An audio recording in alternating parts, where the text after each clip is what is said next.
magandang umaga, Sir Ted, DJ, Chacha, at sa inyo mga tagapakinig, tagapanood. Yes, sir. We know you're busy, kaya salamat po sa pagpayag sa panayam. Sir, ongoing pa rin po itong repatriation efforts ng ating pong gobyerno. Para lang din mas Yes. malinaw, ilan na po yung bilang ng mga Pilipino na naiuwi na at ilan naman po yung nag-aantay po or naka-line up na po para sa repatriation? Okay. Meron tayong mga 1,840 na nauwi na through government-sponsored airfare, plane tickets.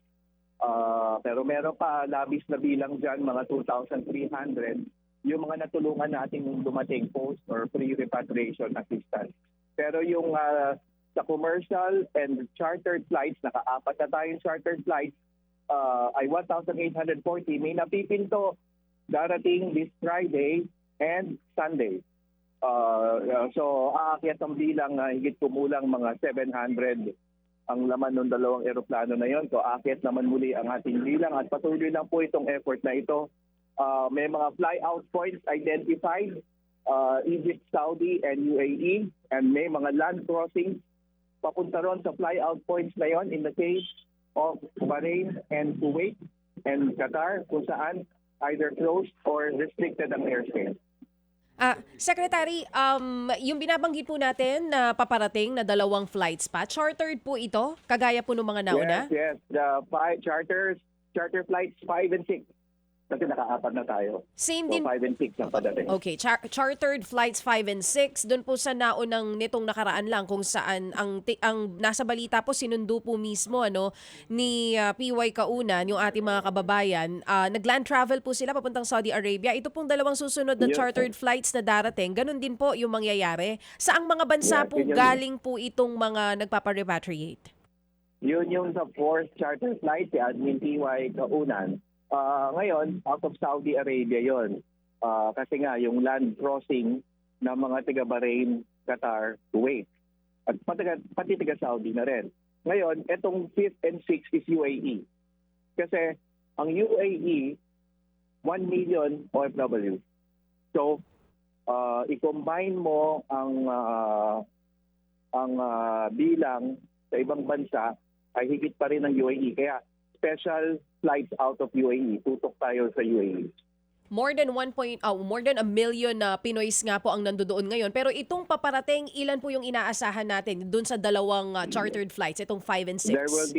There will be 700 combined, those two charter flights. Oo. At meron po ba tayo sa ngayon na bansa na priority natin for repatriation? Yung talagang pinakamarami ang may request. Ano po yan? UAE pa rin po ba yan?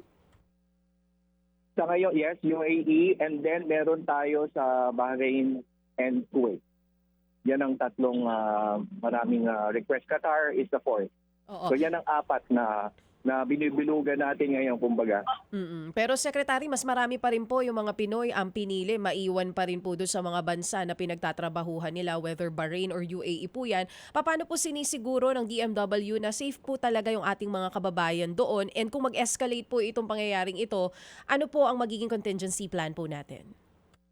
Yes, well, yan naman talaga ang karanasan natin na kapag merong repatriation na scenario, lalo na din sa Israel and then of course the Gulf states, ay marami talagang gusto manatili.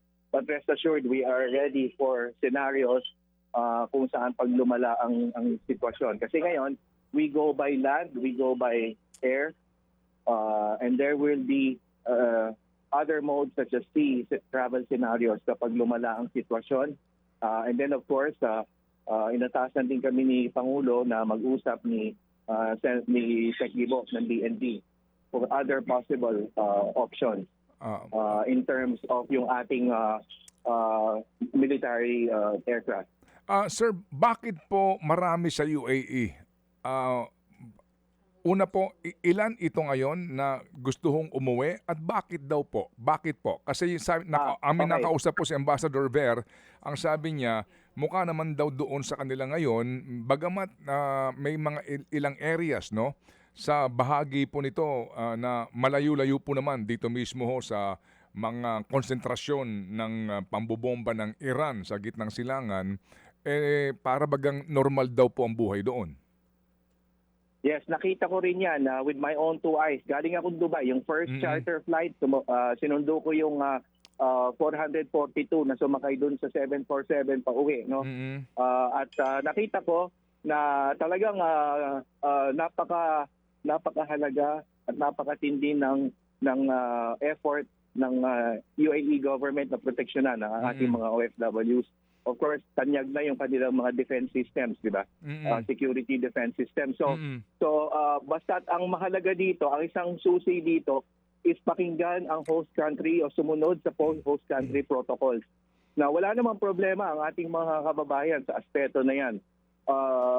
Pero yun nga, patuloy lang na makinig sa host country protocols kasi it's not just the drone or missile attack but the falling fragments, projectiles or shrapnel dun sa intercepted missiles or drones.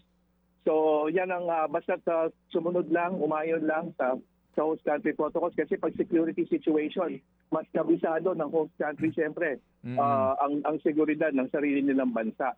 So in general, yes, I agree with the ambassador. They are still normalizing the situation and then merong mga buhay o routines na patuloy pa rin. But of course, ang inatas natin ng Pangulo doon sa mga nagnanais umuwi ay bigyan ng pagkakataong umuwi. Meron pang hindi kumulang tayo na mga 1,200 na nagnanais umuwi dyan sa UAE and counting. Opo. So ito ho'y mga nagparehistro na. But so far po ba, daily ang inyong update kung may mga umaatras o may dumadagdag pa? Yes, that's right. May mga umaatras. So halimbawa, kahit na umuo sila day 1, day 2, pagdating ng biyahe ng day 3, posibleng meron pa rin umatras. But that's a small percentage. Okay. Siguro I would say mga 3 to 5% lang nasa talaan ng Opo. Pero yun nga, tama kayo, Sir Ted. At saka yung iba doon, may mga immigration issues. So hindi agaran, naka-block or what have you, may kaso. Kaya't hindi agaran ang pagpaparepatriate sa mga ganung sitwasyon. Yung lawyer natin, ay na-activate naman natin para ayusin yung kaso. Opo. Sir, ito hong airspace ng UAE, libre naman daw ito ngayon, sabi po sa mga balita din at mismong si Ambassador Ver. So, wala ho kayong issues sa safety concern po ng ating mga eroplano? Paldi ho ba ang ating pong kinukomisyon dito? No, we have a chartered flight out of the UAE.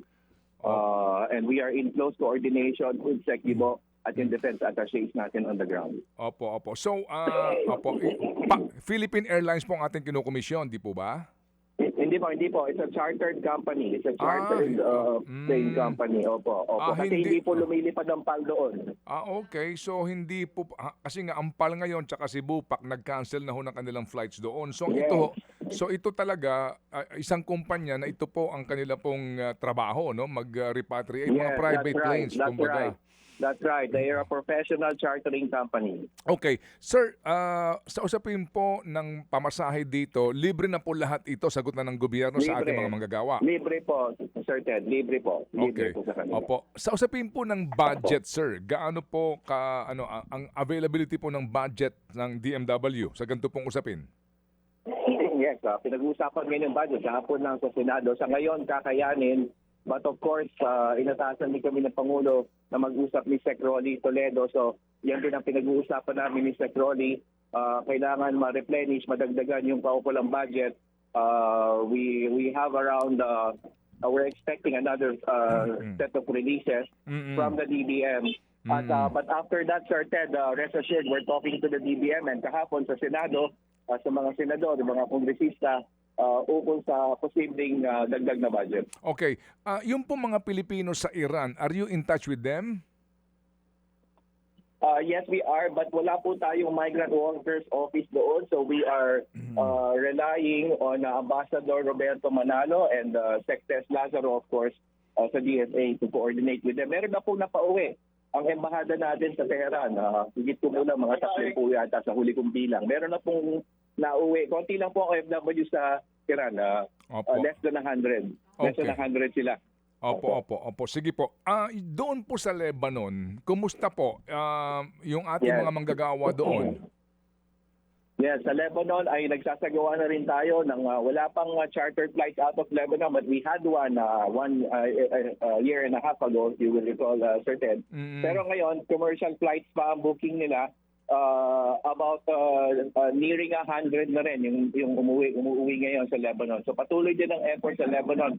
We are monitoring around 8 fronts, Sir Ted. Iba-ibang klase ng modes of flyouts, modes of transport.